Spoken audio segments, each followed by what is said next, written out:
언약에 대해서 살펴보도록 하겠습니다. 오늘은 다윗 언약 13번째 시간 성경 이해 열쇠 그런 제목으로 말씀을 나누려고 합니다. 오늘 말씀을 잘 들으시면 듣고 이해하시면 여러분들은 성경의 큰 줄기를 오늘 정리하시는 날입니다. 그러니까 가장 중심이고 핵심인 거예요. 그래서 정신을 좀 바싹 차리시고요. 집중해서 성령의 도우심을 구하시면서 말씀을 잘 들으시기 바랍니다. 오늘 본문에 보면 이스라엘에 3년 동안 비가 내리지 않아서 극심한 기근을 맞이하게 됐어요. 다윗이 하나님께 물어봅니다. 도대체 왜 이런 일이 벌어집니까? 그랬더니 하나님께서 대답해 주셔요. 사울이, 다윗이 아닙니다. 이미 죽었어요. 사울은. 그 사울이 기브온 사람들을 죽였기 때문이다 라고 말씀하고 있습니다. 한번 생각해 보세요.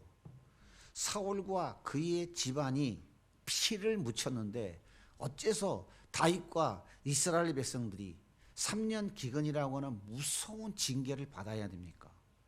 안 그래요? 그렇잖아요. 왜 받아야 됩니까? 여러분 한번 생각해 보세요. 왜 받아야 돼요? 네? 가은이가 생각할 땐 왜 받아야 돼? 사울 왕과 그의 집안이 기브온 족속을 죽이는 짓을 했는데 왜 다윗과 이스라엘 백성들이 3년이라는 무지막지한 흉년을 겪어야 되냔 말이에요. 이유가 뭐예요? 네? 신동호 집사 뭐인 것 같아요?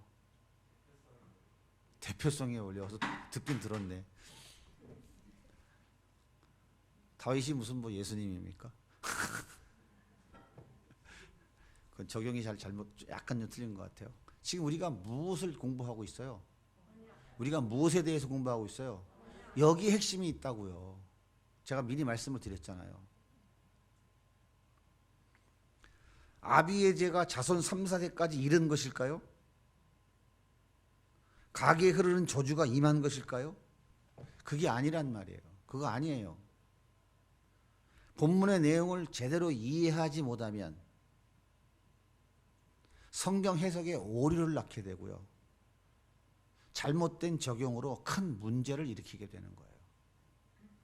그래서 성경을 바르게 이해하기 위해서는 반드시 키가 있어야 되는데, 열쇠가 있어야 되는데 그것이 바로 언약이라고 하는 거예요. 언약.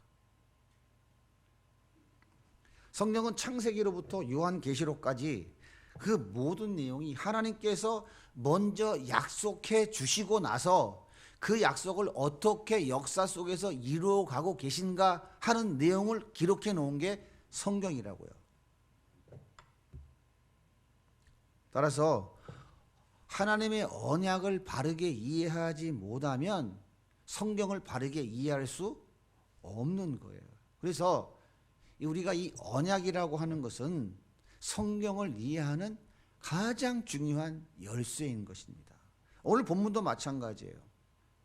언약을 모르면 오늘 본문은 엉뚱한 해석을 하고 엉뚱한 적용을 하게 돼요. 생각해 보세요. 사울 왕과 그의 집안이 기브온 사람을 죽였어요. 피를 묻혔어요. 근데 왜 다윗과 이스라엘 백성들이 그 징계를 받아야 되냐고 하나님 앞에. 생각해 보세요. 언약이라는 개념을 이해하지 못하면 전부 이렇게 해석한다니까요. 가게에 흐르는 저주다. 이런 책들이 있었어요, 없었어요? 아비에제가 자손 3, 4대까지 이른다. 율법의 말씀을 갖다 들이대면서 그거라고 얘기하는데 그렇지 않다고요. 이 말씀은 그런 내용이 아닌 거예요.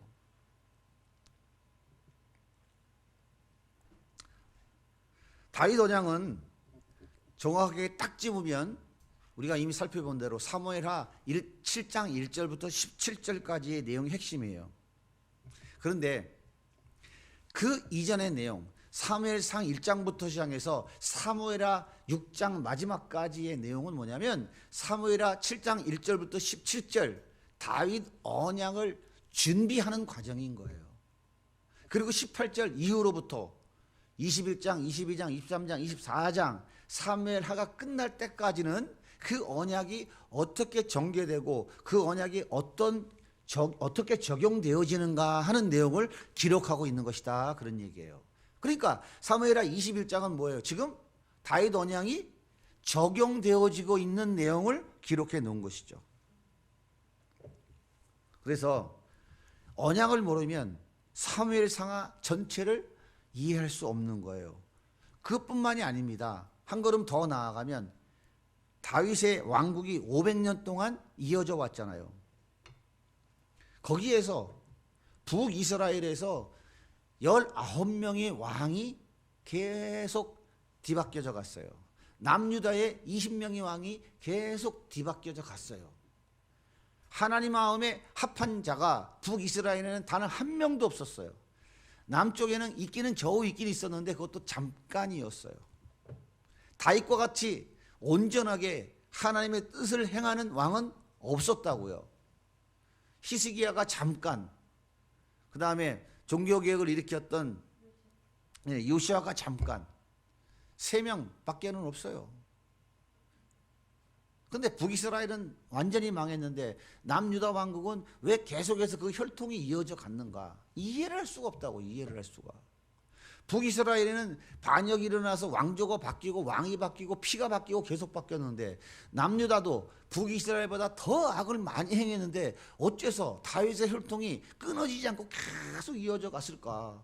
심지어는 히스기야가 죽게 생겼는데 하나님이 15년을 더 살려주셨잖아요. 그러고 나서 낳은 아들이 누굽니까?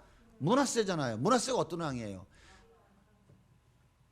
북이스라엘과 남유다 왕국의 39명의 왕 중에 가장 악한 놈이 므낫세란 말이에요. 성경은 그렇게 말하고 있잖아요. 어떻게 그런 자식을 낳으라고 15년 생명을 연장시켜 줬겠느냐 말이에요. 이해가 됩니까? 그래서 이 언약을 모르면 그런 다윗 왕국의 500년 역사의 흐름도 이해할 수가 없는 거예요. 그러니까 맨날 어디다 밑줄을 쳐? 들어가다 복을 받고 나가다 복을. 여기밖에 밑줄 칠 데가 없는 거야. 하나님 무슨 기적을 일으켰다 뭐 거기다 밑줄밖에 칠 게 없는 거야. 그러니까 신천지가 건드리면 그런가 보다 하고 쫓아가는 거예요. 구천지가 살짝 뭐라 그러면 거기 또 쫓아가고. 여러분들은 복 받으신 분들이에요. 그래서 뿐만 아니라 한 걸음 더 나아가서 예수님이 이 땅에 오신 이유가 뭡니까? 그 다윗 언약, 하나님의 그 언약을 성취하기 위해서 오신 거예요. 다시 말하자면 뭐예요? 창세기 3장 15절에 여인의 후손을 통해 너희를 구원해 주겠다고 약속하신 그 아담 언약의 결정체인 그 언약이 계속 이어져 나갔잖아요. 노아를 통해서, 아브라함을 통해서, 모세를 통해서 다윗까지 이어져 나갔잖아요. 그리고 새 언약 예수 그리스도가 오셨잖아요. 그러니까 예수님이 왜 오셨는지 이 언약을 이해 못하면 전부 다 뭐예요? 예수님이 뭐 병 고쳤다 그러고 뭐 죽은 자 살렸다 그러니까 맨날 그거 해야 된다 그러고 막 잡아뜨리고 쓰러뜨리고 어마니 타는 거예요. 그래서 예수님이 누구이며 무엇을 하셨는지에 대해서 이 다윗 언약을 모르면, 더 확대하면 이 언약을 모르면 이해를 못하는 거예요. 그래서 언약은 성경을 푸는 열쇠와 같은 것입니다. 오늘 본문 역시 성경이 언약이 성경 전체를 이해하기 위해서 얼마나 중요한 것인지를 잘 보여주는 대목이에요. 잘 들어야 되겠어요? 안 들어야 되겠어요? 오늘 여러분 오늘만 잘 듣고 이해하시면 지금까지 언약에 대해서 공부한 거 딱 총정리가 되는 거예요. 사무엘하 1장 7장 1절부터 17절은 다윗 언약이 기록되어 있는 핵심 구절이에요. 그 다음에 18절 이하에는 다윗의 기도가 나옵니다. 그리고 사무엘하 8장부터는 어디를 가든지 이기게 하셨느니라. 블레셋도 때려부시고 모압도 암몬도 다 깨부셔서 정복 이야기가 쫙 나와요. 그 다음에 9장부터 20장까지는 무슨 사건이 나오니까? 밧세바 사건이 나와요. 언약을 신실하게 지키지 못했기 때문에 나타난 결과들이 기록되어 있어요. 어떤 결과가 나타났습니까? 밧세바 사건을 통해서 하나님이 어떻게 징계하셨어요? 아들이 반역을 일으켜, 신하가 반역을 일으켜, 다윗이 머리를 풀고 감람산을 넘어가면서 처참하게 울면서 감람산을 넘어가는 이런 지경까지 이르게 돼요. 그러나 다윗이 하나님 앞에 철저히 회개함으로 하나님께서 다시금 회복시켜 주시는 내용이 쭉 기록되어져 있는 것이죠. 그리고 21장, 오늘 우리가 읽었던 21장과 마무리인 24장까지는 전체의 결론 부분입니다. 다윗 언약은 이렇게 적용 부분에서 6개의 내용이 3개씩 대칭을 이루는 구조로 되어 있어요. 자, 보세요. 자막을. 21장 1절부터 14절. 하나님의 진노가 나타나죠. 우리 읽었잖아.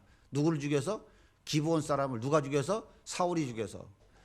자, 21장 15절부터 22절까지는 다윗의 용사의 목록이 3인 용사, 30인 용사 목록이 쭉 나와요. 그러고 나서 22장에 넘어가면 다윗이 하나님 앞에 감사하는 시가 나옵니다. 자, 그 다음에 23장 1절부터 10절까지는 다윗의 유언시가 나와요. 앞에 있는 감사시와 대칭을 이루고 있는 거예요. 그 다음에 23장 8절부터 39절까지는 다윗의 용사의 목록이 또 나와요. 앞에 나온 용사의 목록과 또 대칭을 이루는 거예요. 그리고 24장 1절부터 마지막 절까지는 하나님의 진노가 또 나와요. 앞에 보면 하나님의 진노하심이 나타나죠. 기브온 사람 죽인 것과 대칭을 이루고 있어요. 이렇게 6개의 사건이 2개씩 3세트로 대칭을 이루고 있는 거예요. 이건 뭘 얘기하는 거냐면 이 안에 하나님의 특별한 무언가가 담겨 있다, 이런 메시지가 있는 거예요. 이것이 히브리인들의 문학 기법입니다. 자, 한번 살펴볼게요. 오늘 말씀 1절 읽겠습니다. 시작. 다윗의 해에 해를 거듭하여 3년 기근이 있으므로 다윗이 여호와 앞에 간구하되 여호와께서 이르시되 이는 사울과 피를 흘린 그의 집으로 말미암으니 그가 기브온 사람을 죽였습니다. 자, 물이 많다고 하는 우리나라도 1년만 비 안 오면 어떻게 되겠어요? 난리가 나겠죠. 그런데 중동은, 이스라엘 땅에는 비가 얼마나 와요? 씨 뿌릴 때 이른비라고 그래요. 봄철에 오는 비가 이른비라고 그래요. 그때 조금 많이 와요. 그리고 가을 추수 때 오는 비를 늦은 비라고 그러는데 이때는 조금 와요. 봄에는 넉넉히 와야 씨 뿌리죠. 가을 추수 때 왕창 오면 어떻게 돼요? 다 썩어서 못해요. 조금밖에 안 온다. 이게 전부예요. 비가 없어요. 그런데 3년이나 비가 안 내렸으면 어떻게 돼요? 보통 극심한 문제가 아니에요. 농사를 지을 수가 없는 거예요. 그래서 다윗이 하나님, 왜 이 땅에 비를 안 내려주십니까? 도대체 이유가 뭡니까? 그렇게 물은 거예요. 그때 하나님께서 사울과 피를 흘린 그의 집 때문이다. 그가 기브온 사람을 죽였기 때문이다 라고 얘기하는 거예요. 생각해 보세요. 사울이 기브온 사람 죽인 것과 다윗과 이스라엘 백성들이 3년 기근이라는 무서운 심판, 징계를 받아야 돼요. 왜 받아야 되냐고요? 이유가 없잖아요. 왜 받아야 되는 거예요? 사무엘하 21장 2절입니다. 그 이유가 뭔지 설명하는 거예요. 시작. 기브온 사람은 이스라엘 족속이요 그들은 아모리 사람 중에서 남은 자라. 이스라엘 족속들이 전에 그들에게 맹세하였거늘 사울이 이스라엘과 유다 족속을 위하여 열심히 있으므로 그들을 죽이고자. 기브온 사람은 가나안 족속의 한 족속 중에서 한 족속이래 그래요. 아모리 사람 중에서 남은 사람이 아모리 족속 중에 속해 있는 한 부족이에요. 이스라엘 백성들이 요단강을 건넜잖아요. 그렇죠? 여리고성을 빙글빙글 돌았는데 성이 무너졌잖아요. 사람들이 듣고 기절초풍한 거예요. 와, 이스라엘 사람들이 믿는 신은 진짜 대단한 사람들이구나. 저건 말도 안 되는 거야. 저들하고 싸워가지고는 무조건 다 죽는다. 어리석은 짓 하지 말고 어떻게 하든지 저들과 화친을 맺자. 이렇게 그들이 작전을 세운 거예요. 그래가지고 기드온 사람들이 먼 나라에서 온 것처럼 위장했어요. 낡은 가죽 부대에다가 곰팡이 쓰는 이 떡을 집어넣었어요. 그리고 해진 옷을 입고 해진 신을 신고 여호수아 앞에 찾아온 거예요. 우리는 먼 나라에서 왔습니다. 우리는 당신들과 화친 맺기로 합니다. 싸우고 싶은 마음이 없습니다. 당신들이 원하는 대로 우리는 종살이하며 살아도 좋으니까 우리가 화친 맺기를 원합니다. 여기에 여호수아가 깜빡 속았어요. 하나님께 물어보지 아니하고 그들과 언약을 맺은 거예요. 자, 여호수아 9장입니다. 같이 읽을게요. 시작. 그러므로 우리 장로들과 우리나라의 모든 주민이 우리에게 말하여 이르되 너희는 여행할 양식을 가지고 가서 그들을 만나서 그들에게 이르기를 우리는 당신들의 종들이니 이제 우리와 조약을 맺으십사 하라 하였나이다. 우리의 이 떡은 우리가 당신 득에로 오히려 떠나던 날에 우리들의 집에서 아직 뜨거운 것을 양식으로 가져왔으나 보소서 이제 말랐고 곰팡이가 났으며 또 우리가 포도주를 담은 이 가죽 부대도 새 것이었으나 찢어지게 되었으며 우리의 이 옷도 신도 여행이 매우 길었으므로 낡아졌나이다 한지라. 무리가 그들의 양식을 취하고는 어떻게 할지를 여호와께 묻지 아니하고 여호와가 곧 그들과 화친하여 그들을 살리려는 죄악을 맺고 회중 족장들이 그에게 맹세하였더라. 그런데요, 딱 3일 후에 이 기브온 족속이 아모리 족속 중에 한 부족인 것을 아는 거예요. 딱 3일 지났는데. 여호수아가 열받아요, 안 받아요? 성질 나요, 안 나요? 나요. 다 읽어보겠습니다. 9장 16절입니다. 시작. 그들과 조약을 맺은 후 사흘이 지나서야 그들이 이웃에서 자기들 중에 거주하는 자들이라 함을 들으니라. 하지만 이미 하나님의 이름으로 언약을 맺었기 때문에 그들을 죽일 수 있어요, 없어요? 죽여야 돼요, 안 죽여야 돼요? 죽일 수 없단 말이에요. 무엇 때문에? 하나님의 이름으로 언약을 맺었기 때문에.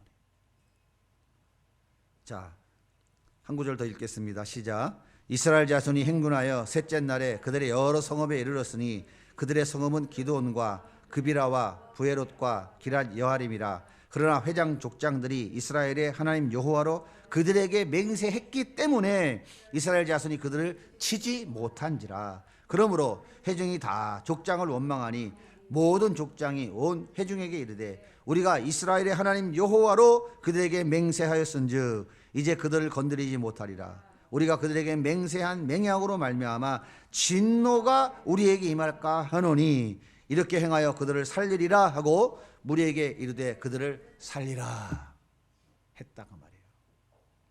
만약 여호수아와 이스라엘 백성들이 우리가 속았구나 하고 기브온 사람들을 죽이면 언약을 누가 깨는 거예요?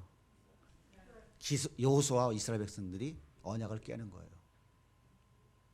그러면 그 진노가 누구에게 임한다고요? 누가 이스라엘에게 임한다고? 여호수아가 왕이잖아요. 지도자잖아요. 아직 왕이 세워지지 않았기 때문에 여호수아가 왕 역할하는 지도자예요. 여호수아와 그가 다스린 이스라엘 백성들에게 하나님의 진노가 임한다 그 말이에요. 사울이 기브온 사람들을 왜 죽이려고 했는지 성경은 구체적으로 이야기하고 있지 않아요. 그런데 말씀해 보면 유다 백성들을 위해서 사울이 열심을 냈다라고 하는 힌트가 딱 있어요. 자, 이것을 볼 때 하나님의 언약을 지키는 것보다 자기 이익이 앞섰구나라고 하는 것을 우리는 충분히 추론해 볼 수 있어요. 사울은 하나님의 언약을 지키는 것보다 저들을 죽임으로 인해서 자기가 얻는 이익이 더 크다고 생각한 거예요. 사무엘하 2장 21장 2절입니다. 시작. 사울이 이스라엘과 유다 족속을 위하여 열심히 있으므로 그들을 죽이고자 하였더라. 이에 왕이 기브온 사람을 불러 그들에게 물으니라. 다윗은 사울이 언약을 깼기 때문에 사울이 누구랑 맺었어요, 언약을? 여호수아와 기브온 사람 간에 하나님의 이름으로 맺은 언약을 누가 깼어? 사울이 깬 것을 아는 거예요. 여호수아가 깬 게 아닙니다. 사울이 깼어요. 그런데 그 진노가 지금 다윗과 이스라엘 백성들에게 무서운 3년 기근으로 찾아온 거예요. 자, 이해가 되셔요? 하나님이 하신 언약은 누구든지 깨면 된다는 거야, 안 된다는 거야? 깰 수 없다는 거예요. 하나님이 말씀하신 언약은 완전 무결하고 100% 퍼펙트하게 지켜져야 한다는 거예요. 여러분이 만약에 하나님의 이름으로 언약을 맺었다면 지켜야 돼요? 헌시자같이 버려야 돼요?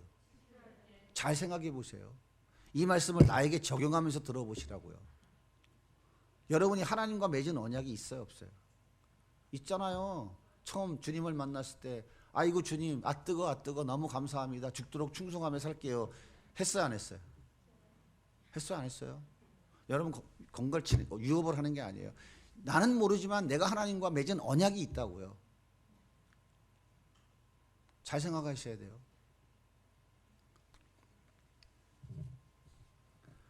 자, 3절과 4절 읽겠습니다. 시작. 다윗이 그들에게 묻되 내가 너희를 위하여 어떻게 하게 하랴? 내가 어떻게 속죄하여야 너희가 여호와의 기업을 위하여 복을 빌겠느냐? 다윗 보세요. 그 기브온 사람들이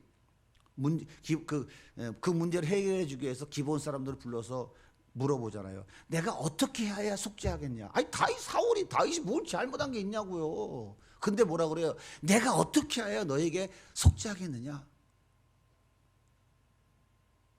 우리 조상 사울이 하나님의 이름으로 너희들과 맺은 언약을 깨트렸는데, 그래서 우리가 이 고난을 당하는데 내가 너희들에게 속죄를 해야 하나님 앞에 용서를 구할 건 아니냐? 어떻게 해주면 좋겠냐? 지금 이걸 묻는 거예요. 자, 그 다음 또 읽겠습니다. 기브온 사람이 그에게 대답하되 사울과 그의 집과 우리 사이의 문제는 은금에 있지 아니하며 이스라엘 가운데에서 사람을 죽이는 문제도 우리에게 있지 아니하니라 하니라. 왕이 이르되 너희가 말하는 대로시라. 무슨 말입니까? 은금의 문제가 아니다. 사람을 죽이고자 하는 게 아니다. 그게 뭔 말입니까? 돈 문제가 아니라는 거예요. 이거는 사람을 죽이고 살리는 게 뭡니까? 감정의 문제가 아니라는 거예요. 이게 지금 돈 문제도 아니고 감정의 문제도 아니라는 거예요. 그러니까 다윗이 야 그러면 뭐냐? 니들이 원하는 대로 내가 요구를 들어주겠다라고 얘기하니까 기브온 사람들이 뭐라고 얘기합니까? 자, 5절과 6절입니다. 시작. 그들이 왕께 아뢰되 우리를 학살하였고 또 우리를 멸하여 이스라엘 영토 내에 머물지 못하게 하려고 모해한 사람의 자손 7사람을 우리에게 내주소서. 여호와께서 택하신 사울의 고을 기브아에서 우리가 그들을 여호와 앞에서 목매어 달겠나이다 하니 왕이 이르되 내가 내주리라 하니라. 무슨 얘기입니까? 사울의 후손 7명 내주어서 사울의 고향인 기브아에 가서 거기에 모든 사람들이 다 볼 수 있도록 매달아서 죽이겠다 이 말이야. 그렇게 해달라는 거예요. 기브아가 사울의 고향이에요. 사울의 고향은 누가 살겠어요? 다 사울의 자손들이죠. 사울의 아버지가 누굽니까? 기스 아니에요. 그 집안의 모든 족속들이 살아가는 동네가 기브아인데 거기 가서 매달아 죽이겠다는 거예요. 그러자 다윗이 어떻게 합니까? 그렇게 시행하라는 거예요. 자, 7절부터 9절까지 또 있습니다. 시작. 그러나 다윗과 사리의 아들 요나단 사이에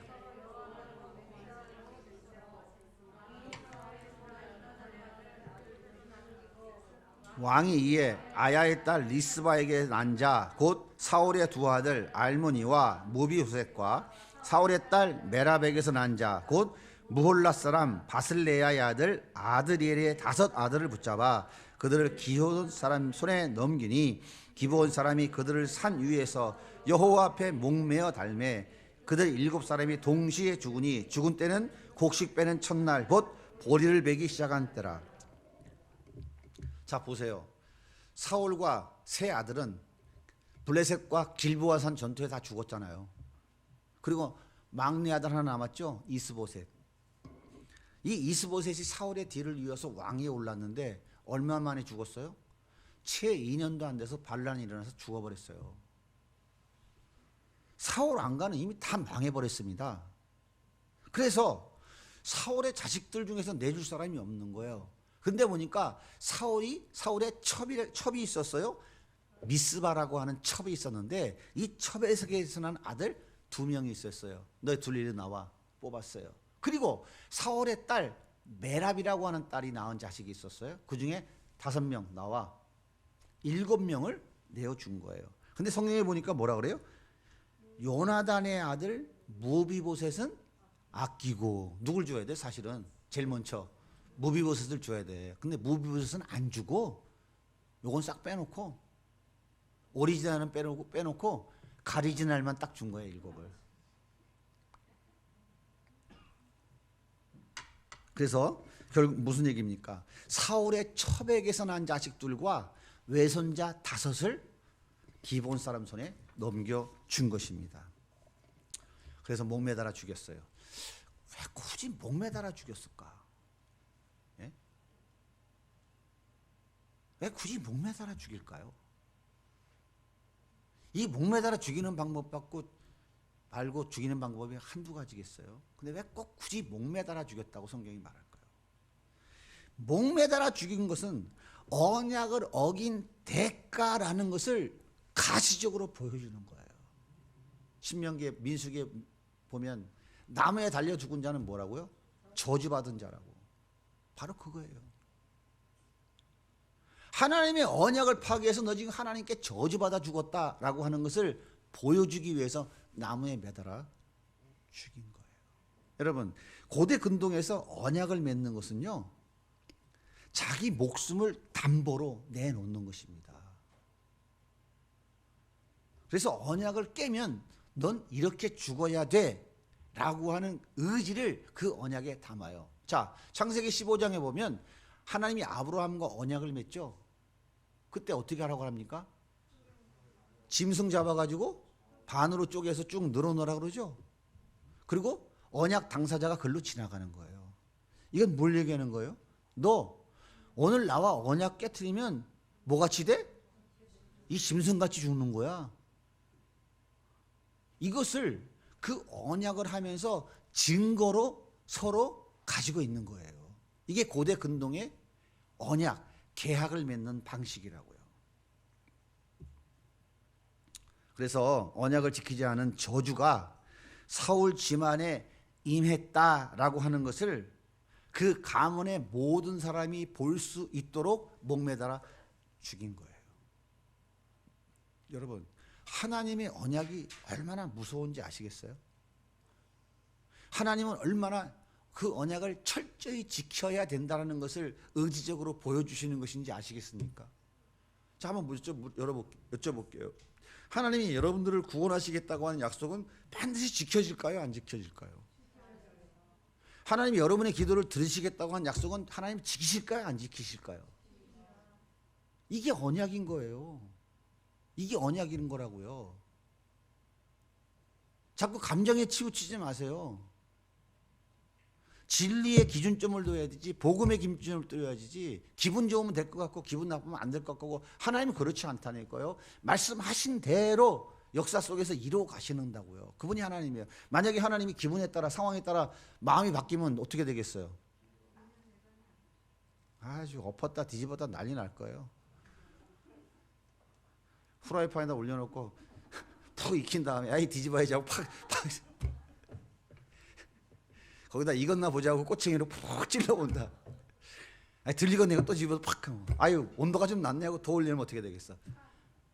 거기다 아이 기름 좀 더 넣어야 되겠냐고, 이건 부침이 아니라 튀김을 만들면 어떻게 되겠어? 하나님이 이렇게 주야 조속으로 마음이 바뀐다면, 그 약속이 바뀐다면 우리 어떻게 되겠어요? 예?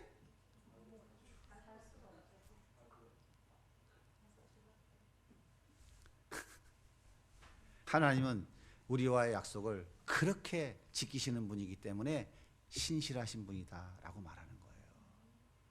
여러분이 기도해야 될 건 뭐냐면, 그 하나님이 내 마음에 믿어지게 해주세요. 그 하나님이 내 마음에 깊이 오게 해주세요. 그 하나님을 진짜 진정으로 좀 만나게 해주세요 라고 하는 것이 여러분들이 소원이 되어야 돼요. 그래야 여러분의 인생이 바뀌고 삶이 바뀌고 생각이 바뀌고 가치관이 바뀌고 행동이 바뀌어지는 거예요. 내가 문제지 뭐 하나님이 문제야. 근데 맨날 하나님 탓하고 있잖아. 자, 보세요. 출애굽한 이스라엘 백성들이 가나안 땅 입구에 도착했어요. 거기가 바로 모압 지경이었습니다. 바알 부올이라는 곳에 이르렀는데 모압 여자를 통해서 음행을 저질렀어요. 이때 하나님께서 여호수아에게 뭐라 그래요? 백성들의 수령을 잡아다가 목매달아 죽이라 명령하세요. 민수기 25장입니다. 같이 읽어볼게요. 시작. 이스라엘이 시팀에 머물러 있더니 그 백성이 모압 여자들과 이스라엘 백성을 청하며 백성이 먹고 그들의 신들에게 절함으로 이스라엘이 바알 보홀에게 가담한지라. 여호와께서 이스라엘에게 진노하시니 여호와께서 모세에게 이르시되 백성의 수령들을 잡아 태양을 향하여 여호와 앞에 목매어 달라. 그리하면 여호와의 진노가 이스라엘에. 왜 백성의 수령들을 잡아 죽이라고 그래요? 책임이 수령에게 있다 이 말이에요. 수령에게. 사울이 죽였지 다윗이 죽였어요? 왜 다윗에게 책임을 물어요? 똑같은 원리예요. 그러면서 뭐라고요? 목매달아 죽이라고. 왜 그래요? 지금 무슨 언약을 어긴 거예요? 지금 이스라엘 백성들이 누구 언약을 어긴 거야? 모세 언약을 어긴 거예요. 구체적으로 얘기하면 시내산에서 언약 맺었죠. 모세 언약. 그리고 뭘 줬어요? 율법 줬잖아요. 십계명 어겼잖아요. 율법. 간음하지 말라. 근데 바알보이라는 신한테 가서 경배하면서 그 신전의 창기들하고 음행 저지른 거예요. 그게 바알보울에 가담했다는 얘기예요. 그러니까 뭐냐, 음행만 한 게 아니에요. 여호와 이름을 망령되게 한 거고 다른 우상 섬긴 거예요. 그건 반드시 죽어야 되는 거예요. 그래서 언약을 깨트렸다는 증거로 백성들의 수령 대표들을 붙잡아서 목매달아 죽이라고 그런 거예요. 하나님의 언약을 깨트린 결과가 어떤 것인지를 지금 보여주고 있는 거라고요. 마찬가지로 사울의 후손들이 목매달려 죽임당한 것도 하나님의 언약을 깨트린 결과가 이런 것이다 라고 하는 것을 확실하게 보여주고 있는 거라고요. 또 한 가지, 사울의 후손들이 죽임당한 이유는 또 한 가지가 뭐냐, 노아 언약, 모세 율법에 의거해서 죽임당한 거예요. 자, 보세요. 노아 언약을 통해서 하나님 뭐라고 그랬어요? 피 흘린 자는 반드시 피 흘림을 받아야 된다 그랬어요. 사람의 목숨보다 귀한 것이므로 함부로 살인하면 안 된다 이 말이에요. 자, 읽어볼게요. 시작. 다른 사람의 피를 흘리면 그 피 사람의 피도 흘릴 것이니 이는 하나님이 자기 형상대로 사람을 지으셨습니다. 모세 언약이에요. 아니 노아 언약입니다. 모세를 통해 주신 율법도 똑같아요. 민수기 35장 19절입니다. 시작. 피를 보복하는 자는 그 살인한 자를 반드시 죽일 것이니 그를 만나면 죽일 것이요. 하나님의 언약을 깨트린 거예요. 노아 언약, 모세 언약, 율법을 어긴 거예요. 그래서 그들은 반드시 죽어야 되는 거예요. 눈에는 눈, 이에는 이, 코에는 코, 귀에는 귀. 반드시 공평의 원칙에 의해서 행한 것만큼 도로 갚아주는 거예요. 근데 예외가 한 가지가 있어요. 그게 뭐냐면 우발적으로 살인한 자들, 고의적이 아니에요. 실수로 내가 죽일 생각이 없는데 고의적으로 사람을 죽였어. 그럼 이 사람 어떻게 해? 죽어야 돼, 안 죽어야 돼? 죽으면 억울하잖아. 일부러 그런 게 아니니까. 그래서 하나님께서 도피성을 만들어라는 거예요. 도피성. 그래서 우발적으로 실수로 살인한 사람은 어디로 가냐면 성전으로 가는 거야. 성전이 도피성이에요. 성전에 올라가서 번제단 뿔을 딱 잡는 거야. 이렇게 뿔을 잡고. 그러면 못 죽여. 살려놔야 돼. 언제까지? 그 성전에 책임지고 있는 제사장이 죽을 때까지 거기서 보호해주고 지켜줘야 돼. 그리고 제사장이 죽으면 그때 이제 고향으로 돌아갈 수 있는 거예요. 재밌죠? 참 재밌어. 자, 민수기 35장 33절입니다. 시작. 너희는 너희가 저주하는 땅을 더럽히지 말라. 피는 땅을 더럽히나니 피 흘림을 받은 땅은 그 피를 흘리게 한 자의 피가 아니면 속함을 받을 수 없느니라. 너희는 너희가 거주하는 땅 곧 내가 거주하는 땅을 더럽히지 말라. 나 여호와는 이스라엘 자손 중에 있습니다. 이렇게 피 흘리면 반드시 피 흘림 당해야 되는 거예요. 그래서 피 흘리지 말라고 말씀하셨던 거예요. 자, 그렇다면 좋습니다. 또 왜 하필이면 또 7명을 죽이라고 그랬을까? 7명. 예? 왜 7명만 달라고 그랬을까요? 왜 그런 것 같아요? 아, 벌써 거기 답이 나왔어?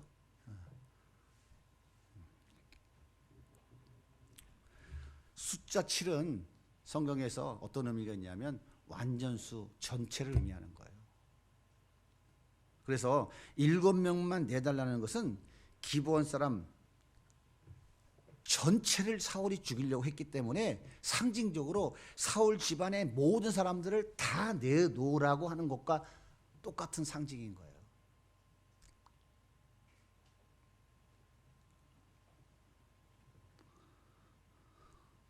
율법의 공의의 원리인 거죠. 너희들 우리 다 죽이려고 했지? 우리 너희도 다 죽여야 돼. 근데 다 죽일 수는 없잖아요.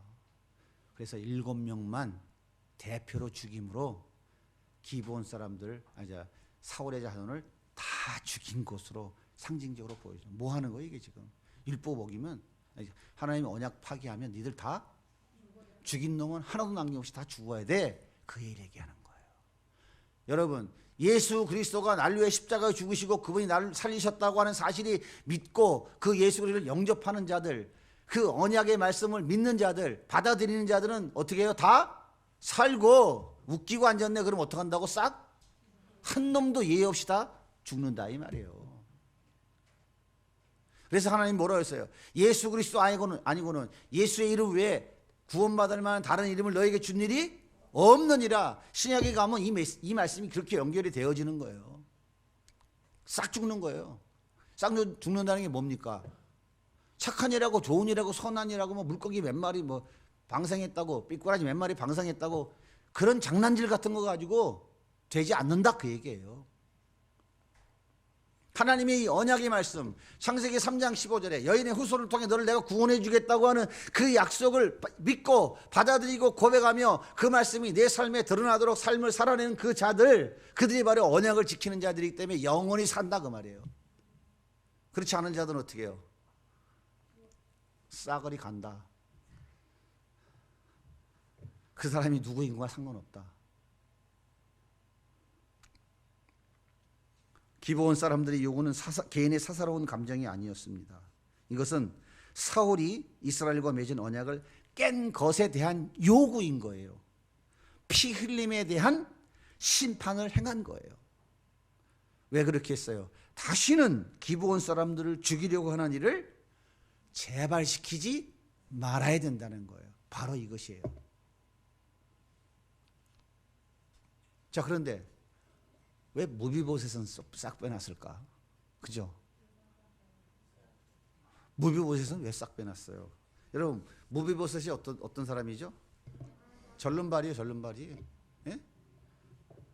유모가 데리고 가다가 떨궈뜨려 갖고 병신인데 숨겨놨던 거야. 그래서 살해놓은 거야. 이게 나중에 다윗이 왕 돼가지고 불러들여가지고 자기 상에 먹게 했잖아요. 이 요나단이 아니거든.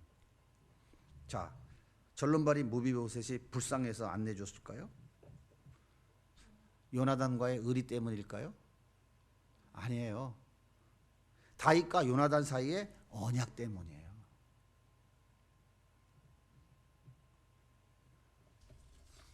사무엘상 20장 14절입니다. 같이 읽을게요. 시작. 너는 내가 살 동안에 여호와의 인자하심을 내게 베풀어서 나를 죽지 않게 할 뿐 아니라 여호와께서 너 다윗의 대적들을 지면에서 다 끊어버리신 때에도 너는 내 인자함을 내 집에서 영원히 끊어버리지 말라 하고 이에 요나단이 다윗의 집과 언약하기를 여호와께서는 다윗의 대적들을 치실지어다 하니라. 사울이 다윗을 죽이려고 창을 집어던졌어요. 3번이나 피하고 다윗이 도망가려고 궁궐 밖으로 튀어나왔어요. 그런데 도망갈 수가 없는 거야. 다윗이 지키니까. 그때 요나단이 찾아온 거야. 야, 내가 사인할 테니까 너 목숨을 지켜라. 그러면서 요나단이 뭐라고 그러냐면, 야, 다윗아, 너는 틀림없이 하나님이 왕으로 세우실 거야. 네가 왕 돼서 하나님이 너를 통해서 너희 대적들을 싹 다 진멸할 때에 내 후손들은 지켜줘라. 그 얘기를 하는 거예요. 지금 다윗이 그렇게 하겠다고 언약을 맺은 거예요. 친구의 의리를 지킨 게 아닙니다. 이 언약은 하나님의 이름으로 한 약속이기 때문에 이게 언약인 거예요. 그래서 다윗은 요나단과 맺은 언약을 지키기 위해서 요나단이 남겨놓은 유일한 아들인 그 무비보셋을 기브온 사람에게 내어주지 않았던 것입니다. 하나님이 여러분을 창세전에 선택한 그 언약을 지키기 위해서 여러분들이 1000번, 10,000번 죄짓고 사단의 종로로 타며 하나님께 반역하고 그렇게 엉망진창으로 살아도 하나님이 그 언약을 지키려고 안 내치는 거예요. 아시겠습니까? 여러분, 이 진리의 말씀이 여러분 가운데 믿어지십니까? 그래서 안 내치시는 거라고요. 창세전에 선택했다니까요. 여러분이 착한 일하고 좋은 일 많이 하고 하나님과 언약을 지켜서 하나님이 예수 믿고 구원받아 이 자리에 있게 하신 줄 아십니까? 생각해봐요. 하나님 앞에 짓불 잘한 게 뭐가 있는지. 짓불이 있어 없어? 그래서 하나도 없다 이 말이에요. 그런데 왜 하나님이 안 내치냐고요. 그런데 하나님은, 전능하신 하나님은 우리를 1000번 1000번 죽였다가 살렸다가 죽였다가 하실 수 있는 그 하나님은 우리 나를 창세전에 선택하고 내가 너를 내 자녀로 삼았다라고 하는 그 언약, 그 약속을 지키시기 위해서 수천만 번, 골백 번도 더 속삭이고 사단의 종로로 타고 하나님께 덤벼도 내치지 않고 어떻게 하든지 하나님 앞에 거룩하고 흠없는 자로 세우시려고 내 삶에 오늘도 간섭하고 계시는 거다, 그 말이에요. 이것이 깨달아지면 아멘하고 감사합니다. 아, 이게 하나님 뜻이군요 하고 목숨 걸고 하나님 앞에 예배를 지키세요. 그 첫 번째가 예배를 지키는 거예요. 그 예배, 하나님 앞에 나와 예배를 지키는. 안식일을 기억하여 거룩히 지키라. 이것이 우주 만물을 창조하신 하나님이 가장 먼저 우리에게 하신 말씀이에요. 안식일을 기억하여 거룩하게 지키라. 우리를 창조하신 하나님이 우리에게 가장 먼저 말씀하신 게 그거라니까요. 우리에게 들려주신 거예요. 야, 대답해 줄게. 너 뭐 해야 되냐? 안식일을 기억하여 거룩하게 지키라. 그 안식일 날 뭘 기억해야 돼요? 하나님이 이 우주 만물을 창조하셨군요. 감사합니다. 안식일 날 그 창조주 하나님을 기억하며 감사하며, 아유 하나님 감사합니다. 아, 이렇게 좋은 안경도 주셨네요. 이 좋은 옷도 주셨네요. 아, 내가 이렇게 오늘 마스크도 좋은 거 쓰고 예배드리러 나오게 하셨는데 하나님 감사합니다. 이게 안식일에 드릴 우리의 성도의 자세인 거예요. 출애굽한 이후에 뭐라고 그래요? 하나님이 내가 옛적에 애굽의 종되었던 그때를 기억하라. 네 구원의 하나님을 기억하라. 그게 뭐 하라고요? 안식일에 하라, 그거 하라고요. 두 번째 명령이 그거예요. 안식일에 뭐 하라고? 나 같은 쓰레기가 또 못한 죄인을 구원해 준 하나님 너무너무 감사합니다. 근데 그때 그 예수님 만나서 대걸대걸 몇 시간씩 굴렀던 그때를 다 잃어버리고 내 멋대로 살아가고 있네요. 아이고 하나님 죽이지 않고 살려주신 것만도 감사합니다. 그게 안식일을 기억하여 거룩히 지키는 바로 예배인 거예요. 그러니까 예배를 모른다 그러면 그거는 뭐야? 성도가 아닌 건 아니고 아닌 건 아니고 우리 주님 마음이 아픈 거지. 아시겠어요? 그건 다음에 또 얘기하기로 하고. 자, 그 다음에 이 사건으로 끝난 게 아닙니다. 여기 또 재미있는 사건이 있어요. 시간이 많이 가니까 제가 안 읽고 빨리 할게요. 자, 아야의 딸 리스바, 그러니까 사울의 첩이 자기 아들 죽었잖아. 근데 굵은 베옷을 입고 그 자기 아들이 달린 그 나무 밑에서 뭐 하고 앉았냐면 낮으로 밤으로 잠 안 자고 새도 쫓고 밤에 들짐승도 쫓고 앉았는 거예요. 이게 세상이 기가 막히죠. 어? 이 소식을 누가 들었냐면 다윗이 들은 거예요. 그래가지고는 다윗이 어디로 갔냐면 사람을 보내서 길랏 야베스에 사람을 보내가지고 야, 니네들이 그 매장해 놓은 사울과 그의 세 아들 뼈다구 다 추려서 빨리 일로 가지고 와 하고 명령을 내린 거예요. 그리고 나무에 매달려 있는 사람들을 끄집어 내려가지고 사울과 그의 죽은 세 아들과 함께 합장을 해서 어디로 갔냐면 기브와 사울의 고향 땅 기브와 그 고향 땅에서도 사울의 아버지 기스가 묻혀있는 그 무덤 가정묘지에다가 안장을 시켜준 거예요. 그랬더니 말씀 마지막 끝에 뭐예요? 그 후에야 하나님이 그 땅을 위한 기도를 들으시니라. 자, 여기 보세요. 다윗이 참 이해할 수 없는 행동을 하는 거예요. 나무에 달려 매달려 죽은 자, 하나님의 저주받은 자는 절대 매장 매장 못 시킵니다. 그냥 내비둬야 돼요. 낮에는 새들이 와서 쪼아 먹고 밤에는 들짐승이 와서 찌어 먹고 처참하게 죽는 거예요. 그래서 이 리스바가 너무 마음이 아파가지고 밑에 앉아갖고 새가 원하려면 여기 쫓아내고 밤에는 불 켜고 들짐승을 지키고 있었던 거예요. 지 새끼들 그 시신이라도 어떻게 지켜버릴기라고. 이게 말이 안 되는 거거든요. 그럼 이 여자까지 죽어야 되는 일이야. 저주받은 자식들 시신을 지키겠다고? 그런데 다윗이 이 이야기를 듣고 마음을 꽂힌 거예요. 야, 이거 아니구나. 잘못됐구나. 빨리 길앗 야베스에 가가지고 사울과 그 자식들 니들 묻어놓은 뼈다고 다 추려와라 하고 합장시켜준 거예요. 왜 그랬을까요? 다윗은 사울과의 그 언약을 잃어버리고 있었어. 그런데 이 리스바라고 하는 여자가 그 모습을 하고 있는 것을 듣고는 사울과 잃어버린 언약이 딱 깨달아진 거예요. 아하, 내가 이걸 잃어버리고 있었구나 해서 즉시 그 시신을 수습해 가지고 태워서 다 합장시켜 준 겁니다. 자, 사울이 300명의 정예 군사를 데리고 다윗을 추격하던 중에 갑자기 급히 용변이 급했어요. 그래서 한 굴에 들어갔는데 거기 누가 있었어? 다윗과 그와 함께하는 600명의 용사들이 거기서 숨어 있었던 거야. 사울이 옷을 쓱 올리고 용변을 보려고 그러니까 옆에 용사들이, 다윗을 따르는 사람들이 저루의 기회다, 하나님 주신 기회다, 빨리 죽여라. 이때 다윗이 어떻게 했어요? 하나님이 기름 부은 자를 내 마음대로 그렇게 할 수는 없다 하면서 옷자락을 슬그머니 비었어요. 사울은 아무것도 모르고 용문을 마치고 자기 진으로 돌아갔어. 이때 다윗이 어떻게 해요? 옷자락을 흔들면서 아버지여, 아버지여, 내가 당신을 죽일 수 있었지만 하나님이 그리하지 말라 해서 내가 살렸습니다. 이것을 보십시오 하니까 사울이 뭐라 그래? 울면서 아들아, 아들아, 미안하다, 내가 잘못했다. 크게 후회를 하면서 이렇게 다윗에게 부탁해요. 사무엘상 24장 20절 같이 한번 읽어볼게요. 시작. 보라, 나는 내가 반드시 왕이 될 것을 알고. 없습니까? 사무엘상 24장 20절 같이 읽을게요. 시작. 이스라엘 나라가 내 손에 견고히 설 것을 아노니 그런즉 너는 내 후손을 끊지 아니하며 내 아버지 집에서 내 이름을 멸하지 아니할 것을 이제 여호와의 이름으로 내게 맹세하라.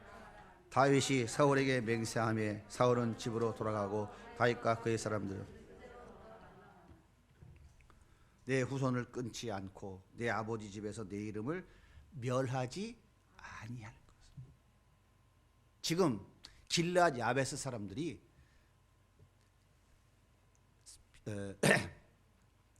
블레셋의 벽산 성벽에 못 박혀 있는, 널려 있는 다윗의 시신을 수습하고, 사울의 시신을 수습하고 목이 잘려 가지고 장대에 꽂혀서 사울 왕의 목이 지금 블레셋 지경을 돌아다니고 있었거든요. 그거 다 찾아다가 태워서 에셀나무 밑에 장사해 놓은 거야. 거기다 묻어 놓으면 어떻게 돼? 끝나는 거죠.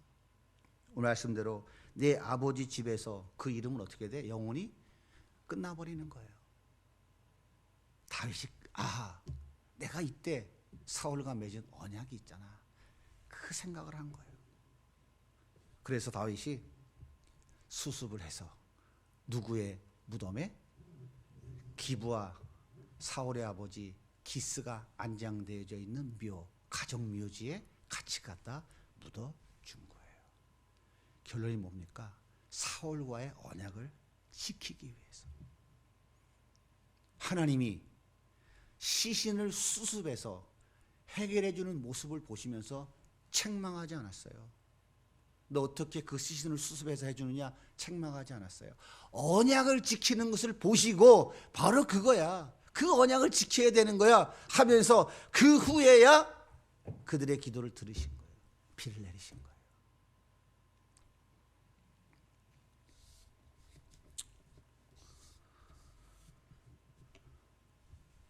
하나님이 우리와 맺은 언약이 얼마나 정확하게 이루어내실 의지를 보여주고 계시는지 우리는 이 말씀을 통해서도 충분히 이해할 수 있잖아요. 생각해 보세요. 사울이 잘못했는데 그의 자식들이 죽임을 당하고 이스라엘 백성 전체가 3년 동안 기근으로 그 심한 고난을 당해야 하는 이유가 뭐예요? 여러분 잘 생각하셔야 됩니다. 한 가정이 잘못하면 그 영향은 그 가정에만 미칩니다. 하지만 사울은 이스라엘 왕이에요.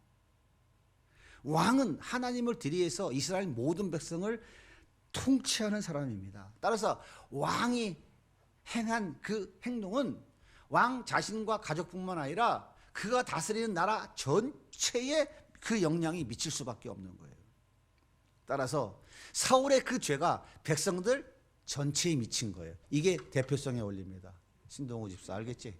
이게 거기서 나와야 되는 거야. 그래서 아담 한 사람의 죄가 그 허리에 나온 모든 인류가 다 죄인이었던 것 같이 예수 그리스도의 그 한 사람의 피가 모든 사람들을 다 용서해 주는 거예요. 이게 바로 대표성의 원리인 거예요.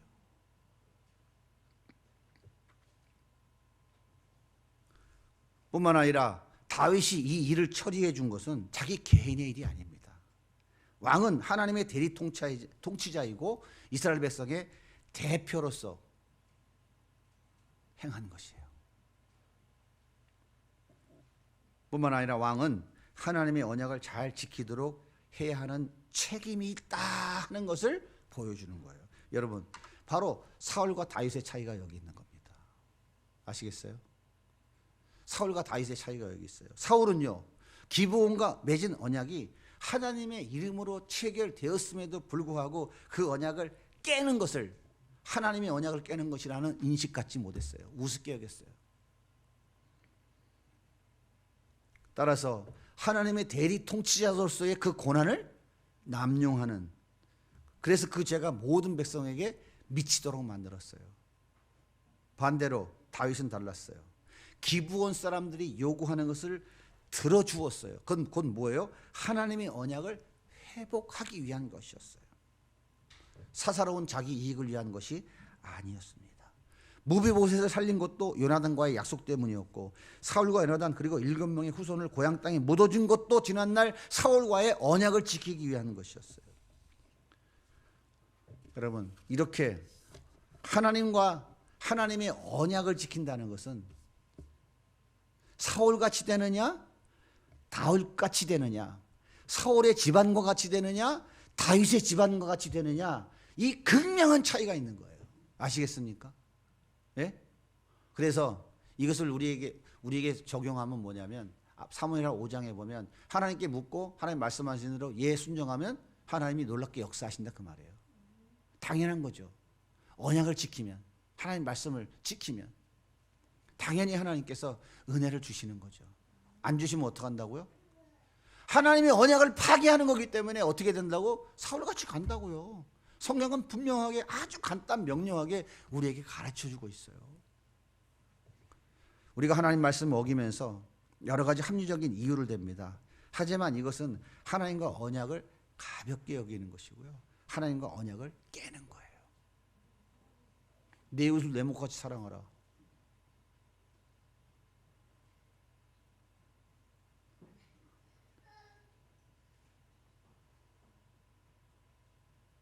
예수님께서 제자들의 발을 닦여주시면서 너희들도 이렇게 섬겨라. 그죠? 내 떡을 물 위에 던지라.